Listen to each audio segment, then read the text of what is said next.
Hello, am I audible?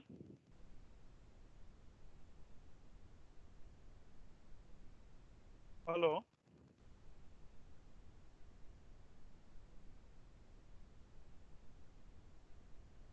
am I audible? Hello,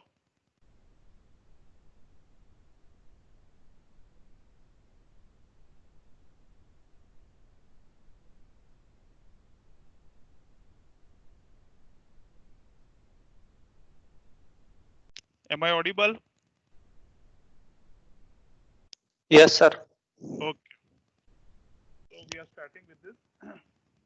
Okay, our first practical is about the general layout of the thermal power plant. So first of all, we know that power plant is a place where you can produce power. So there are various types of power plants, but specifically we are covering thermal power plant in this. So first of all, let's understand the classification of the thermal power plant. So based upon the various factors of the power plant, we are considering, suppose according to the type of the fuel used, right? That is the steam power plant, diesel power plant, gas turbine power plant, nuclear power plant, hydroelectric power plant. According to the mobility of the plant, that is stationary power plant and the mobile power plant. According to the nature of the load, that is base load power plant and peak load power plant. See, base load power plant and peak load power plant. That means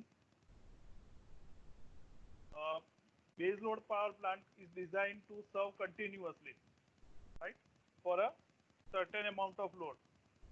Peak load power plant, that means when the demand for the electricity, or you can say where the demand for the power is raised to some extent for a certain period of time, we have to add something. That means we have to add the facility in our sorry, we have to add some more power to our facility. That is known as the peak load power plant.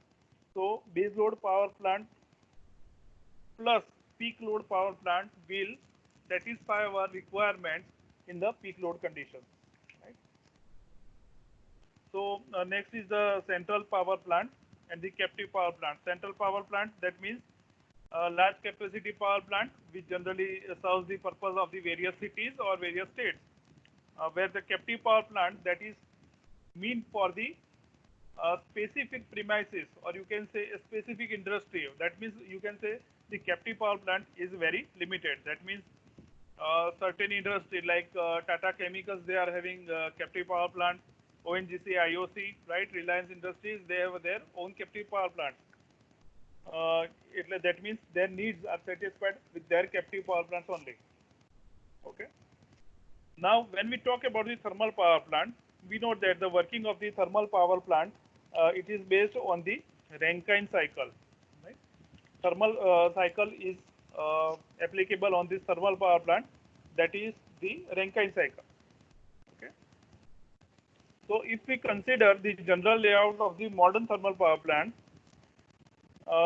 there are basically four circuits, that is coal and ash circuit, air and flue gas circuit, feed water and steam circuit, and cooling water circuit. I think this is the very basic thing that is known to everybody. So we are just having brush up all these things. Coal and air circuit. First of all, coal.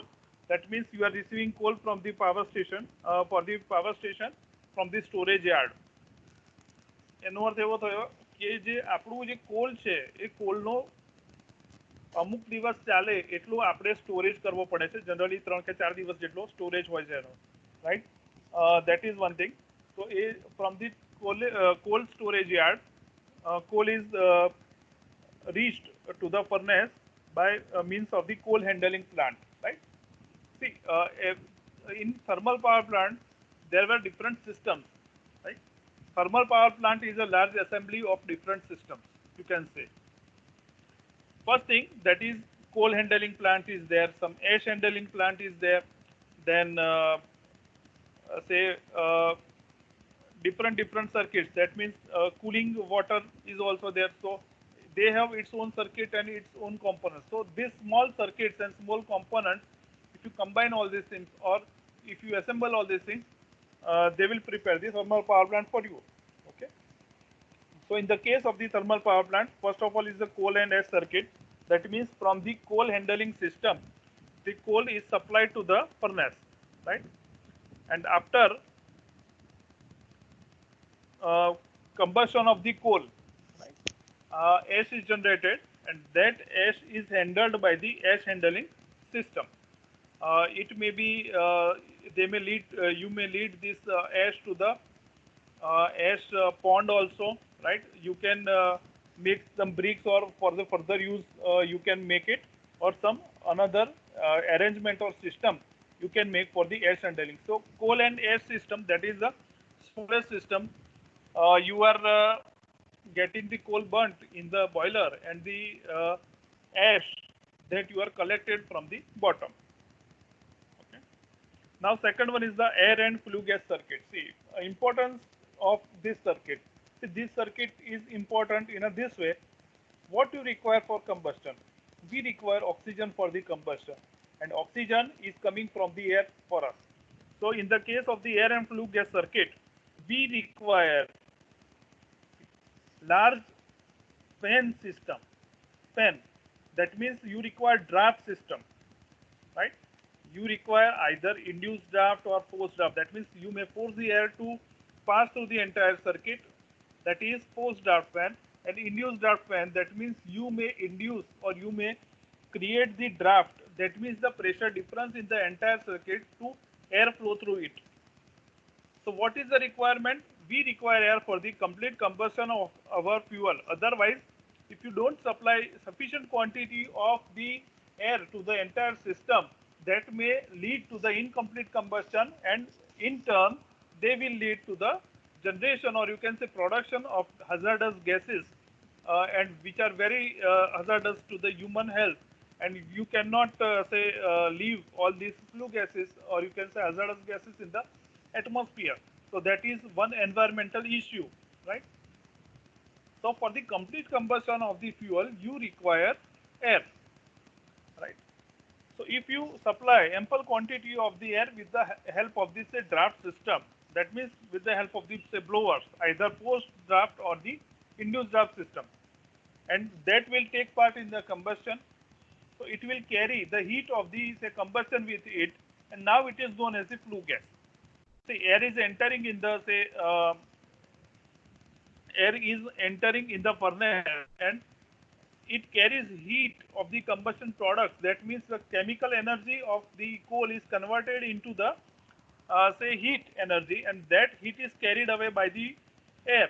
So heat plus air, this combination along with the products of the combustion, this is known as the flue gases. And this flue gas, now air is converted into the flue gas after combustion of this. So that flue gas contains high pressure, high temperature, and that is passing through the entire boiler circuit. As you know, that is it is generally in the case of the uh, thermal power plant high capacity, we require water tube boilers. So it passes through the boilers, water tubes, then superheater, then economizer, then air preheater, then it passes through the one special thing, that is the this means flue gas treatment, right? Flue gas treatment. We know that it contains hazardous gases and also the fly ash particles with it.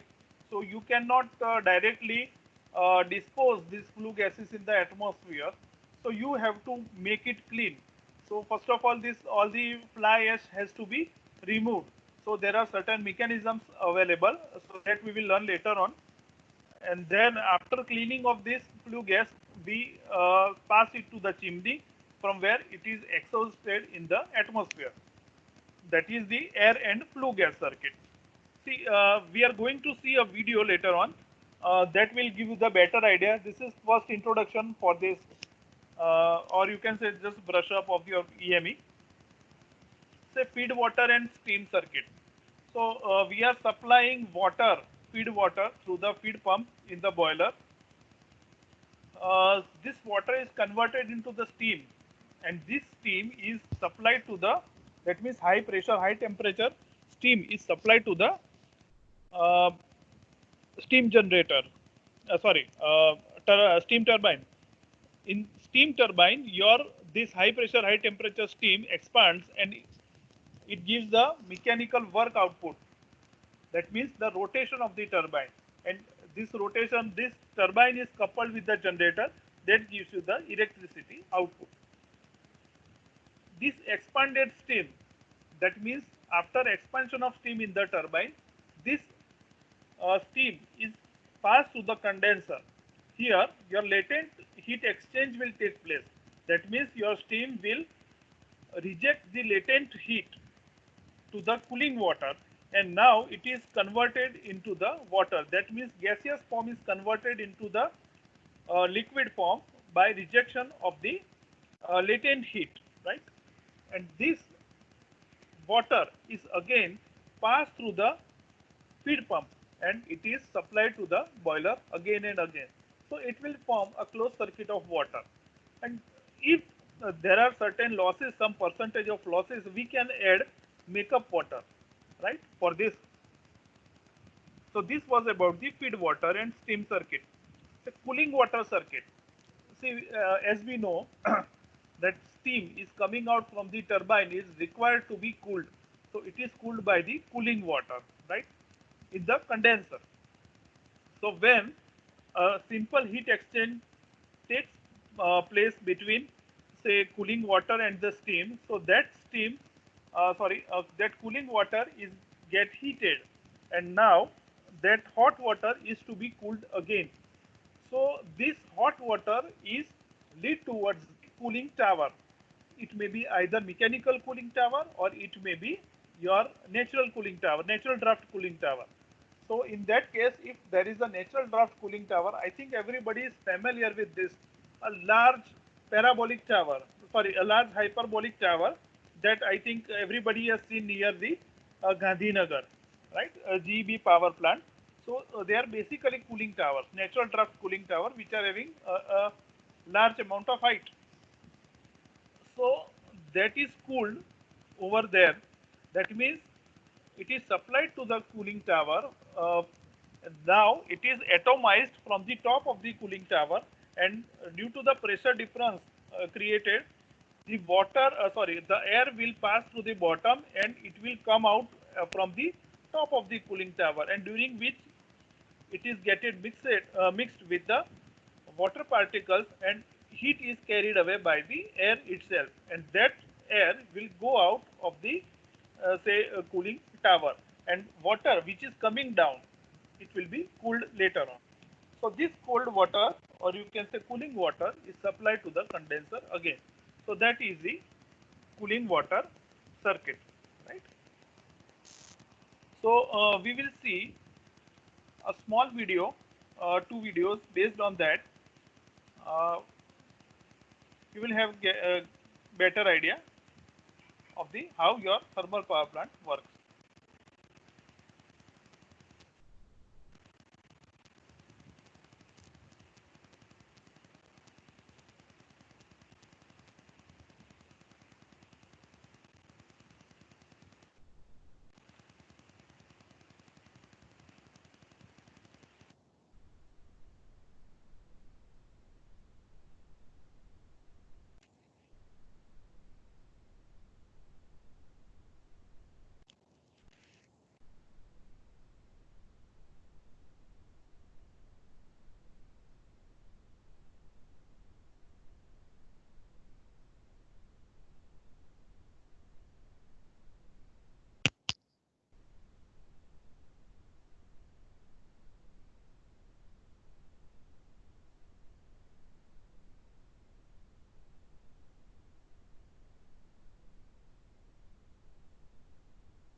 I think that was informative, and it gives you the idea about the how the basic components of the thermal power plant and how it works and how they are placed, right? So one more video is about that, but that is silent video. You have to just see it because there is no audio behind.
This video has no audio, so you can just go through it. It is also give you some basic idea about the thermal power plant. If you have understood previous two videos, then it is very easy to understand this video also.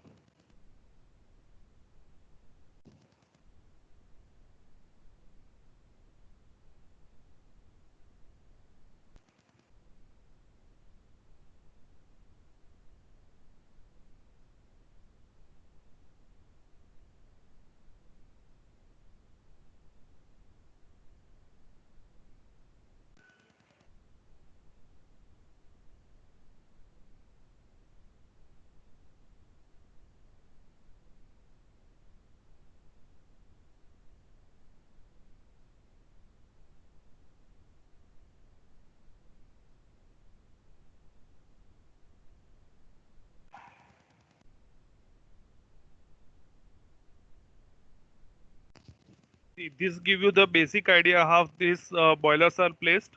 High pressure, high temperature boiler. That means HP boiler are placed over here. Then the outlet of this HP boiler is placed in a such a way that outlet is in become the inlet for the intermediate pressure and the LP boilers.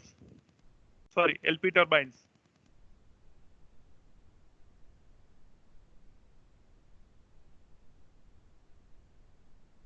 You can see that steam that is coming out from the turbine is passing through the condenser, right? You can see the with the help of animation that condensed working fluid, that means it is steam over there, and in the bottom it is water, and this cooling water is circulated around.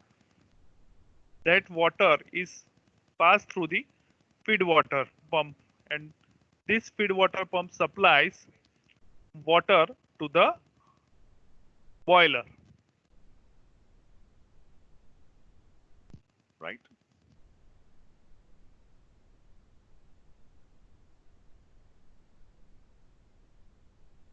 See, this is self-explanatory figure, or you can say the self-explanatory video, if you have understood the previous two slides.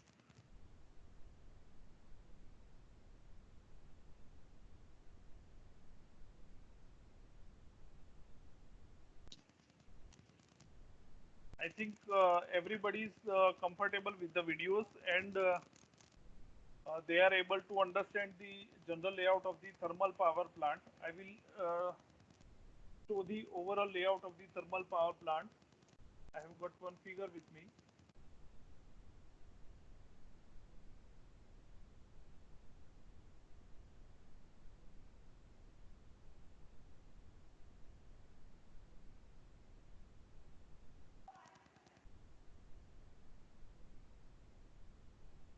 See, this is the general layout for the thermal power plant. You can see over here, this is the combination of these small assemblies, as we have discussed the four different circuits, that is coal and air circuit, air and flue gas circuit, feed water and steam circuit, and cooling water circuit. It's a combination of all these things. You can see from the figure itself uh, that if you just concentrate on the cursor, you will be able to see that first of all, water is, we are talking about the feed water and the steam circuit. Feed water is supplied to the boiler, right, where it is converted into the steam, and that steam is passed through the turbine. From the expansion of the turbine, it is passed to the condenser, where it is get converted into the water again. Then it is pumped back to the feed water pump, right? Uh, Due to make up the losses of water in between or in any process, you can add some makeup water from the pond itself, right? So this was the steam and water circuit. Let's talk about the coal and air circuit. Say coal from the storage tank is supplied to the boiler, and after combustion, the hot ash or slag is collected and it is supplied to the ash sump, right? In the case of air and flue gas circuit, air is supplied from the atmosphere, or you can say air is absorbed from the atmosphere from the forced draft. It is supplied to the boiler, where it takes the heat from the, or you can say it mixes with the products of the combustion of the coal. Now it's converted into the flue gas. That flue gas passes through this, and uh, in between some filtration systems also, that is of course not shown over here, and it is past the chimney and exhausted in the atmosphere, right? So which one is remaining? Cooling water circuit, right? So to cool the steam which is coming out of the turbine, cooling water is passed across the that steam with the help of heat exchanger, and in turn this cooled water will converted into the hot water, and that is passed through the uh, your cooling tower, where it is get cooled again, and you can supply it again to the condenser. In this process also you require some makeup water to say compensate the loss of water during this entire process, right? So this was the figure. I think everybody is now comfortable with the different circuits and how your thermal power plant look like. Uh, so we will move ahead. The site selection criteria for the thermal power plant. We cannot say establish thermal power plant anywhere, wherever we like. કે ભાઈ મારે અહીંયા thermal power plant બનાવવો છે તો હું બનાવી દઉં. અહીંયા મને એવું લાગે છે કે વીજળીની જરૂર છે તો હું થર્મલ પાવર પ્લાન્ટ બનાવી દઉં, તો એવું ના ચાલે, right? That won't work for you. So what are the criteria, or what are the factors that you should consider for the site selection of the thermal power plant, or you can say where you can establish your thermal power plant? Our foremost requirement, that is most important requirement, that is availability of the coal, right? See, modern coal-based thermal power plants require huge quantity of the coal. I think the data you might have heard, or you can say might have seen from the previous videos. They require thousands of tons every day to generate the electricity, right? So, uh, they preferably your thermal power plants should be located near the coal mines to minimize the transportation of the coal, or you can say coal should be supplied consistently, or you can say continuously, to the thermal power plants to enable it working in a proper conditions, right? Generally, they take 50 days coal supply in the spare, right? So first requirement is availability of the coal. Second is the availability of the water. You can see that in entire thermal power plant, you require steam, you require makeup water, you require cooling water, etc., etc. So water is always there. So you require large quantity of the water in the thermal power plant. So second prime most requirement, that is availability of the coal. First one is the availability of the coal. Second one is the availability of the water. Next is the ash disposal facilities. See, you must have the ash disposal facilities, because see, you are burning thousands of tons of coal every day, right? So thousands of, or you can say tons and tons of the ash that will be produced every day also, right? So you must have ample facilities for the disposal of the ash should be there, right? So ash disposal is also one of the say problems in the modern thermal power plant. So you must have that facilities for that. So there may be ash handling plant separate also, or you can say ash ponds or other uh, facilities that you have to develop for the ash disposal. Next is the land requirement. I think if you see those videos carefully, that means a large quantity of land is required for the establishment of any thermal power plant. So it may be 300 to 500 of acres for the 100 megawatt. One data is with me. So you require large amount of land piece for the establishment of the thermal power plant. So, and this much amount of land should be available at the reasonable price. Otherwise, it may lead to the addition of the capital cost of this say establishment of the thermal power plant, right? So land is required, large quantity of land required at very reasonable or very cheap price. Next is the load center. See, load center, that means where your electricity is being consumed, that is your load center. So your load center should be very near to your say generation center. That means it should be very near to the power plant to avoid the distribution losses. But unfortunately, we cannot establish. See, what is our load centers? Our load centers are the industries and the say main cities, or you can say the large cities. But we cannot establish the large thermal power plant near cities. Though one requirement is there, we should establish our thermal power plant near load center, but we cannot establish to our near our localities or where human beings are live due to the pollution problem, or you can say the hazardous gas problems are there that generate due to the thermal power plant. So it is not advisable. Of course it should be near load center. That means if some big industries or some major industrial area is there which consumes lot of energy, you can establish your thermal power plant over there. But as far as the human beings are concerned, you should not establish a thermal power plant to the human locality where people live. Transport facilities. So it should be well connected by the railway and the by road also for bringing the heavy machineries for installation. See, we cannot construct the thermal power plant in one night. It requires some years to build, and you require to bring the machineries over there, and you have to assemble at the site also. So you must have some transportation, good transportation facilities of the railways as well as the road for the installation purpose. Availability of the labor, that means enough labor should be available for the, say they may be skilled or unskilled labor, you always require. That means available of that means labor should be available at your site for the say installation and the say working of your thermal power plant. Okay. There may be some public problems also. That means it should be located far away from the towns. Future extension, that is also important. See,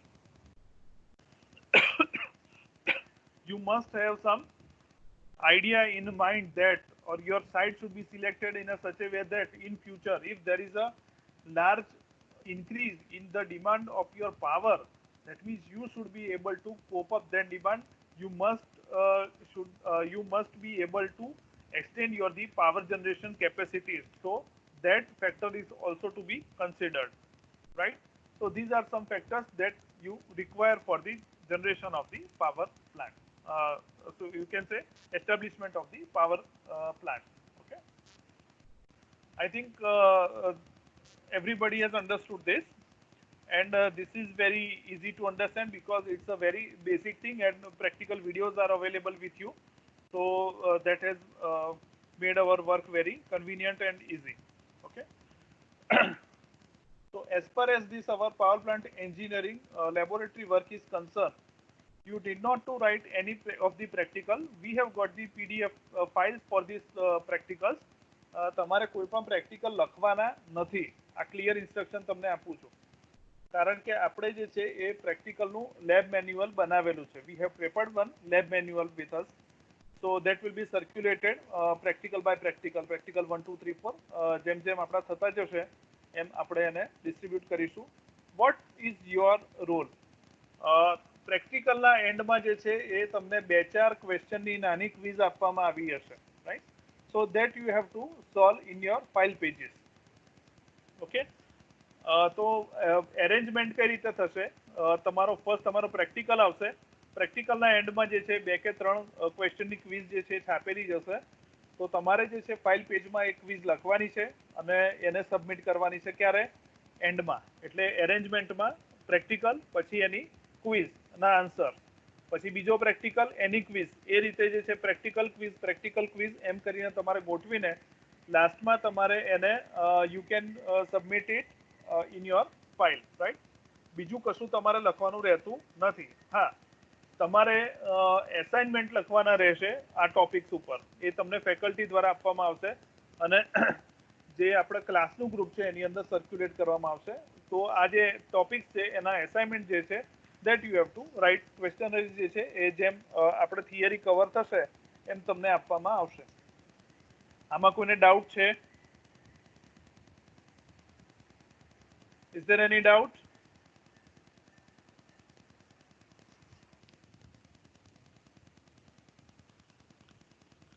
Is there any doubt? No, sir. Okay, બાકી બધા ખાલી એમને જ છે, ચાલુ કરીને જતા રહ્યા છે એવું છે?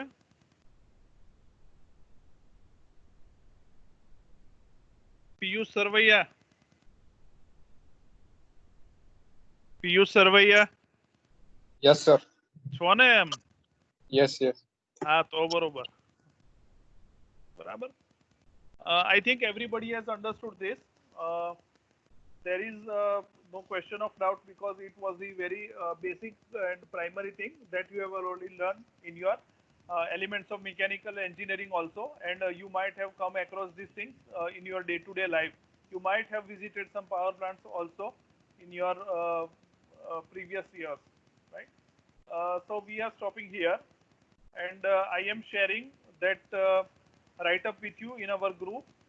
Try to solve these quiz answers in your file pages, right? Notebook માં નથી લખવાનું, આ વસ્તુ યાદ રાખજો. ફાઇલ પેજ માં લખવાનું છે. વ્હાઇટ કલર ના ફાઇલ પેજ જોઈએ. પેલા લીલા, પીળા, લાલ ને મોર બનાયેલો હોય કે પછી ફૂલ બનાયેલું હોય એવા ફાઇલ પેજીસ લઈને ના આવશો મહેરબાની કરીને. બરાબર? એન્જિનિયરિંગ માં એ બધી વસ્તુઓનું કોઈ ખાસ કામ હોતું નથી. એલડી ના ફાઇલ પેજમાં શક્ય હોય ત્યાં સુધી લખો. બરાબર? સિંગલ સાઈડ એટલે કે એક સાઈડ જે છે લાઇનિંગ હોય અને બીજી સાઈડ એ બ્લેન્ક હોય. બરાબર? પછી પેલા ટ્યુટોરિયલ વાળા ના લખી દેતા કે બંને બાજુ લાઇનિંગ વાળા પેજીસ છે યુઝ નથી કરવાના. આ એક ખાસ ઇન્સ્ટ્રક્શન છે. પ્લીઝ આ બધી આ વસ્તુ ધ્યાનમાં રાખજો. કારણ કે એવું બને છે કે એન્ડ ઓફ ધી સેમિસ્ટર ઘણા છોકરાઓ આવું લઈને આવતા હોય છે કે ભાઈ બંને સાઈડ જે છે લાઇનિંગ વાળા પેજીસ લઈને આવે છે, તો એ ચલાવવામાં નહીં આવે. ઇન ફાઇલ પેજીસ તમારે વન સાઇડેડ લાઇનિંગ અને બીજી સાઈડ જે છે એ બ્લેન્ક હોય એ ટાઈપના ફાઇલ પેજીસમાં તમારે ક્વિઝ લખવાની રહેશે. ઇવન એસાઇનમેન્ટ્સ પણ તમને જે એસાઇનમેન્ટ આપવામાં આવે because it contains figures also, એટલે એક સાઈડ લાઇનિંગ વાળા અને એક સાઈડ બ્લેન્ક પેજીસ છે, that you have to use for the assignment purpose. Assignment જે છે એ હું આપણા ગ્રુપમાં જે છે તમે પાથ તમને આપીશ. એ ફાઇલ્સમાં આપણે જે ક્લાસ વર્ક અથવા ક્લાસ નોટ્સ છે એમાં તમે જોશો તો you will get the index as well as the first practical. Okay, આમાં કોઈને ડાઉટ છે?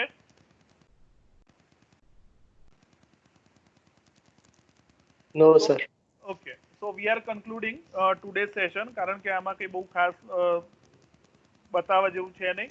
આટલી વસ્તુ જે છે that is sufficient and you people are genius enough to understand this things very easily, right? એટલે એકની એક વસ્તુ કઈ કઈને હું તમારા માથામાં થોડો નહીં મારું. Okay, so please leave the meeting. તમારું એટેન્ડન્સ તો ઓટો રેકોર્ડ છે જ, ઓટોમેટિક જનરેટ થશે. બરાબર? એટલે એટેન્ડન્સ મારે તમારી ઇન્ડિવિજ્યુઅલ લેવાની કોઈ જરૂર નથી. At the end of the meeting આ સોફ્ટવેરમાં જે છે તમારી એટેન્ડન્સ ઓટોમેટિક જનરેટ થશે. Okay, now please leave the meeting. Okay.